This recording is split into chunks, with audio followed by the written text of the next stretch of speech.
My name is Winfield Bevins, and I am Director of the Center for Church Multiplication at Asbury Theological Seminary. I'm excited to have a couple of my friends here today with us to talk about church multiplication in Europe. I'm a friend of Øivind from Norway. We've been friends for 15, 20 years, and the reason why we say we're friends is because everything that happens around church multiplication in Europe is actually through friendship. That's the core building block of what we're trying to do. We co-founded a movement called NC2P, National Church Planting Processes for European Countries, and I'm also a research professor in Paris, teaching on church planting. And I'm from Norway. I happen to see M4, that's a church planting movement in 16 nations of Europe, come into being the last 10 years from Norway into different nations of Europe, and seen some hundreds of churches planted in European context. And just recently also taken leadership, a CEO leadership of Exponential in Europe. So we have started under the COVID time, Exponential in Europe. And we are moving now in November this year to 7 regional Exponential in 7 different languages around Europe to really see and move the church towards a place that reproduction multiplication become the norm in the language and the behavior of the church in Europe. So we are all in it. This is what we want to see.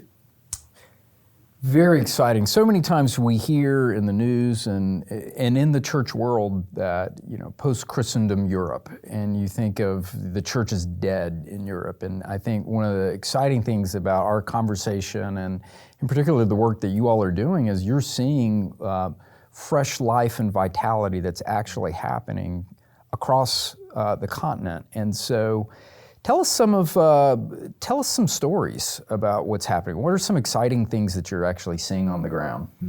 So I think probably most of the people, when they know Europe, they know about soccer and how Barcelona and Real Madrid are crowning the European Championship. Well, Spain actually is killing it. They open a church every 3 days today. They're the fastest evangelical movement in Europe. Yes. And when I say that they're opening a church every 3 days, that's a net figure. So that's all the churches that they close and all the churches that they open. France is not too far behind. We opened a church every 7 days, also a net figure. And that just blows your mind right there, because those are former Catholic countries. Granted that we're talking about 2,000 churches in France, which is probably the equivalent of what you have in Lexington, Kentucky. But for us, 70 years ago, there were 200 churches. So we're seeing multiplication factors of 10 between church planting and the number of people coming to Christ. That means that church planting is winning people for Christ, rather than reshuffling evangelicals around. So that's 2 examples coming from Southern Europe, and other countries like Germany, losing nominal Christians. In a sense, the state church is still losing nominal Christians, and that's a trend in former Protestant countries like in Scandinavia or in the UK. There are some attempts to revitalize with fresh expressions and alpha historical traditions, but there's also new trends especially in evangelical circles and Pentecostal and Charismatic circles that reverse the trend. So we see, although there's a decrease in numbers of membership, there's an increase in number of communities that are birthed out of church planting initiatives, either in the evangelical movement or the more traditional historical movements. So in some way you can say it's really decreasing. The church is shrinking as more the nominal church or the bigger churches.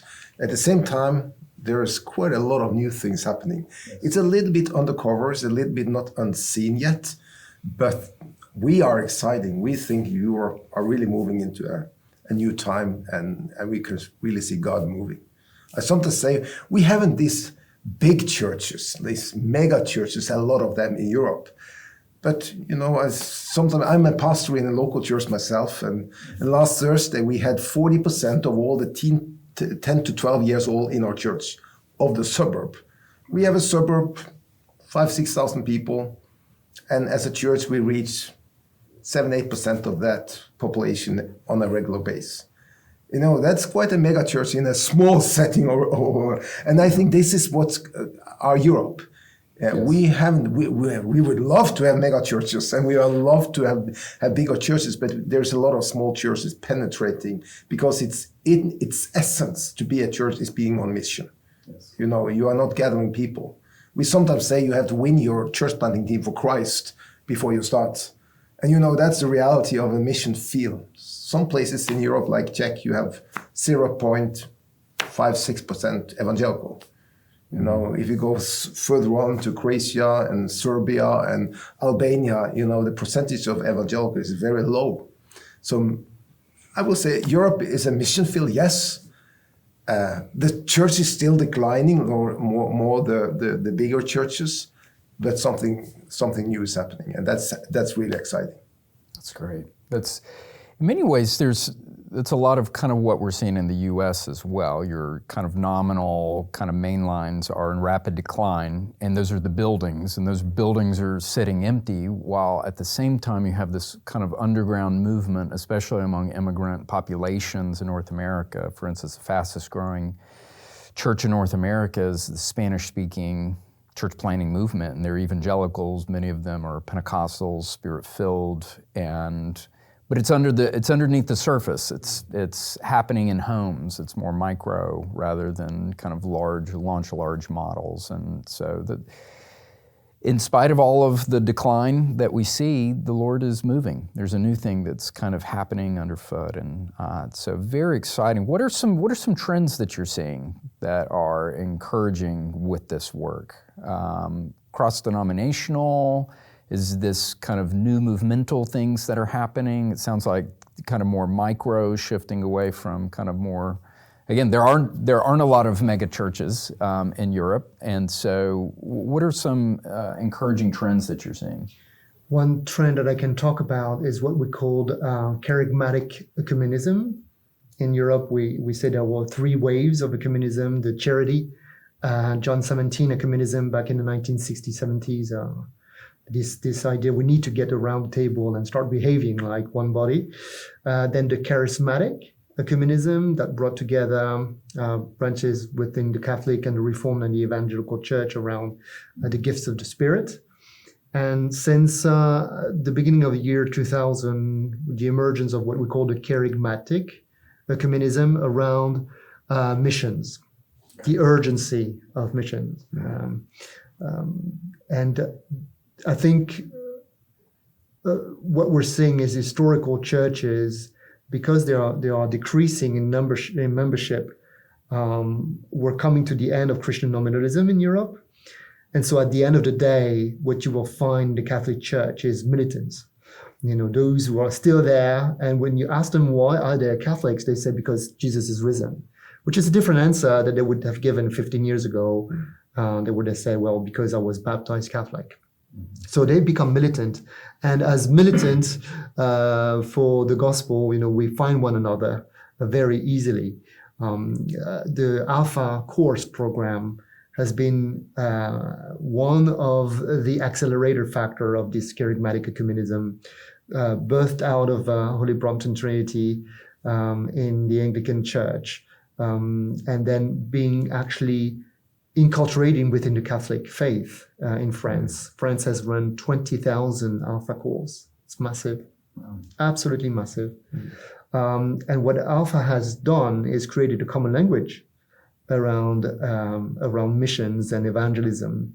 Nikki Gumber, the founder of Alpha, said, we all believe that we need to evangelize, but only few are actually convinced it's urgent. And so with Alpha, there's this idea that the kerygma is urgent. We need to retell the story of the gospel in Europe.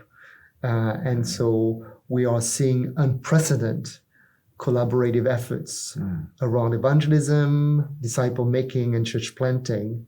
In November, we'll have a regional Exponential event in Paris with friends from Switzerland and Belgium and France, even French-speaking Canada, coming from all traditions, Catholic, Reformed, Protestant, Anglican, and evangelicals around the question of disciple making. How do we disciple people in the gospel? That's crazy. Absolutely banana. And it's the first time that we're seeing that kind of conversation at that level. Yes. And the beauty of this is that there's excitement because there's urgency, and there's profound generosity. Yes. That we are encouraging one another. We're giving away everything we have so that the other will, bear more fruit. And in that sense, it's, I think, incarnating the gospel story even before wanting to tell it to the world. Yeah, so there are increasing unity, but unity in mission. Yes. The urgency of the gospel, bringing the gospel out. And I think also, as you said, one of the trends is immigrant churches, intercultural churches. Mm-hmm. There is thousands of Muslims coming to faith in Germany, in Netherlands, UK.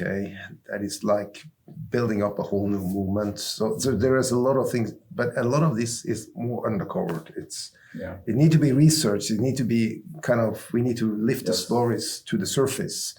Also what's happening in Europe. Very much a movemental, something that's happening. It's kind of like Alan Kreider's patient ferment of the early church. There's this movement that's happening, and it's emerging. So therefore, the need for research. One of the things I'm also hearing with this ecumenicism, there's the missional kind of component, but also the charismatic dimension, which is very key to the Alpha Course as well. And I think the role of the Holy Spirit in the life of the believers in the church brings believers together. And so very excited. Paint a picture for us. I remember the other day you were kind of sharing like a large conference that young people are being impacted, and you have Catholics, you have Anglicans and Lutherans. I'd love for people listening to just have a sense of that, because probably a lot of people hearing this are like, what does that even look like? Catholics and Protestants together on mission. That story you mentioned, we had in June, that's just 2.5 months ago, 3 months ago, in Norway is a little nation up north, 5 million people, but we gather 9,500 young people for a mission mobilization. And we stood together, all the youth organizations, 30 youth organizations, we did it together, from the Catholic Church to the Pentecostal to all in between. We were together to mobilize for evangelism in our nation, but also to mobilize to send long-term, short-term missionary out of our nation. And I think this is one of the trends. The urgency is so kind of felt. We need, because it's also, I will say, it's a trend in Europe. When you say Europe is so diverse, from the more Catholic south to the Orthodox east to the Protestant center, the northern, and it's so diverse. So Europe is not one thing, and you need to go into the different nations and tell stories from nations because it's so diverse. But one of the things also we see in this is that it's in the pressure on the church is increasing. Sometimes I say we go from peace, a time of peace, to persecution. I don't mean persecution in kind of that many experiences, but there are more pressure also on the church that in some ways say it's getting a little bit darker, but it's getting a little bit lighter. The church is raising up with a need to be more clear in their voice. That's good. There was a quote from Pope Benedict in the 60s around, he was asked about the future of the church, and it was kind of a prophetic quote where he said, basically, the church in the West, it's over. It will lose all of its power, we'll lose all of our buildings, she will be pushed to the margins, and in the midst of this, we'll recover the very essence of what it means to be the church. In some ways, that's kind of what's happening. This is causing the church to come together, the church universal. Very encouraging work. A bishop, a friend of ours, a bishop, said that John Paul II saw it coming. Yes. Ratzinger put the framework, and Francis made it happen. Yeah. So it's been in the making for actually 50 years. But I think it's true that what we're seeing now is fresher than anything I've encountered in the past 20, 30 years. And it's, in that sense, it's a privilege to be a witness of what the Holy Spirit is birthing in our midst. And we just pray we will not step in the midst of it with our flawed character and grieve the Holy Spirit in what is carrying on. So we hold that with a lot of humility and fragility. About 2 years ago, I was in Denmark and was worshiping in a little home gathering. And, as you know, it's such a post-Christendom context. And I just remember sensing what was happening there in that little home gathering. There were about 20 people in a home, and was so beautiful, and just, it was like a little flame where the Lord is kind of sparking this new thing in the midst of the darkness and in decline. And that's where movement happens. It starts with the small. Multiplication always begins with the small numbers coming together. And there's so much we could talk about, and I know that over the last several years, kind of knowing your heart and vision for the church and the future of the church. Let's shift to talk about some of the needs that you're identifying. Some of the needs and things that you're doing in terms of training church planners and equipping the church for church multiplication. So I'd love to hear a little bit more about kind of what's emerging. What are some of the things that you're doing to fuel this movement among the church? I can just start, and then Raphael can. When we look at a nation and we talk about national church building process, we always talk about there need to be a leadership. So someone need to have the vision. Someone need to have a vision beyond their own context, beyond their own denomination, and see the whole, and also have a integrity to give that vision, because they are a practitioner, they have done it, they church planting. But then you need a gathering place. So you need to gather all the people in the national region, on a meso level, whatever, to really infuse the vision. And then you have systems, system of training church planting on the ground. And we have a lot of system. And there's been developed, like M4 is one system that training the church planter and the team, not before they are planting, but when they are planting the church. So that's one system. They have a different system.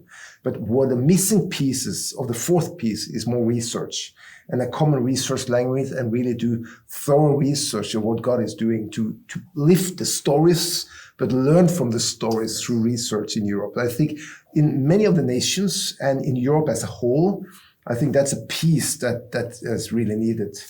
And that maybe Asbury can help with. I would connect to that probably, if it's okay, the development of resources that come alongside, because one of the things I've heard so often is a lot of the literature comes out of the U.S. We need indigenous research, but also new resources that specifically address the context and culture of each nation. In terms of challenges, I would address two other challenges. We talk in our circles about saturation church planting. We know how to do geographical saturation church planting. That's not too complicated. We've got incubators for that. We also talk about saturating all ethnic spaces. And that requires also working with mission agencies on the ground who knows, the trends about migration pathways, and so that we can disciple, incoming immigrants. And those are challenges because, as we know, cross-cultural church planting is complicated. Monocultural church planting is the easiest pathway. So we've got some challenges there. Educating also our church planners in our incubators to be more cross-cultural sensitive in that. So that's requires cultural, emotional intelligence, and that needs to be also part of the new fabric of our incubators. The second challenge that I see is saturating cultural spaces. For instance, I'm working with a ministry called Imago Dei, and we started actually looking at what was happening in the world of fashion in Paris. Already gathering Christians involved in the fashion industry in Europe was the first, never been done. And then framing a vision for disciple making and church planting within the industry, that was never done either. And we are seeing now sparks of DMM, CPM initiatives within the fashion industry, arts and cinema, and politics and business, and that's exciting. But the challenge as a church planter is that the people we're trying to reach out to, by definition, are scattered. I'll give you an example. I was talking with a friend of mine. She's a very famous tennis player, Hall of Fame, and she was telling me that when she was on the circuit, she would be 80% of the time outside of her home. So how do you gather people on a professional tennis circuit that are by definition scattered? And that's where we need to think about new ways through digital presence to gather the scattered. And those are some of the challenges missiologically that we're trying to play with. And those are exciting time for research and seeing also the birthing of the Spirit around missional innovation to reach and saturate those specific two spaces, geographical, ethnical, and cultural spaces. Just to say, Europe is also in war today. Yes. There's a war in Ukraine. We have 6-7 million refugees into the neighboring countries. We believe that God can redeem this evil for good. And there's a huge opportunity now for the church in Europe, both to embrace and show their love and mercy and embrace, but also to use this to a huge opportunity to share the gospel. Because many of Ukrainians, they come with the gospel. They are Christian. They raise up in a Christian culture. They have and many now coming to Christ in Europe, inside Ukraine, and in Europe. And I think this is also a huge mission opportunity that we need to tap into and take serious. We are in a very special situation in Europe. Wow. I have in my office an icon from the Ukraine. Some of the most beautiful modern iconography comes from, there's a young movement of young iconographers throughout the Ukraine, and I have that in my office as a reminder to pray for the Ukraine and to pray for Europe. How can people, as we close out, two things, how can people pray for the work that God is doing in Europe? And then finally, how can people find out more about the work that you all are doing? So the praying for this creation of this center for research, that's something that is urgent. We need to provide something that is of quality, which is also rooted in our history and grounded in theology. So that's a one urgent prayer, that we would see the emergence of this center for church multiplication happening in Europe. That is a key topic. To know more about what's happening in those different European nations when it comes to this saturation church planting strategy, people can go to our website, nc2p.org, nc2p.org. You'll be able to hear stories from Spain, from France, from Norway, from Czech Republic, also some videos of content that we are giving out for free. And we're seeing now colleagues from Africa, Asia, Latin America, and North America coming to Europe in our gatherings to actually replicate this continental process of peer mentoring of countries around saturation church planting policies. I think also in prayer, often I will say, we need to believe in the gospel again. The gospel is still the power to salvation for person today.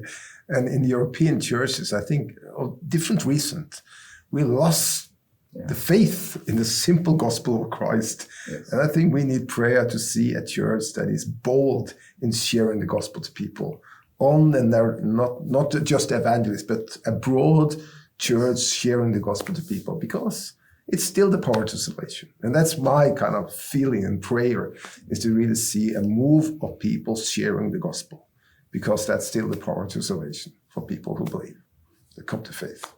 Amen. Thank you so much for joining us and being with us, sharing your heart and the exciting things that the Lord's doing throughout Europe. Thank you.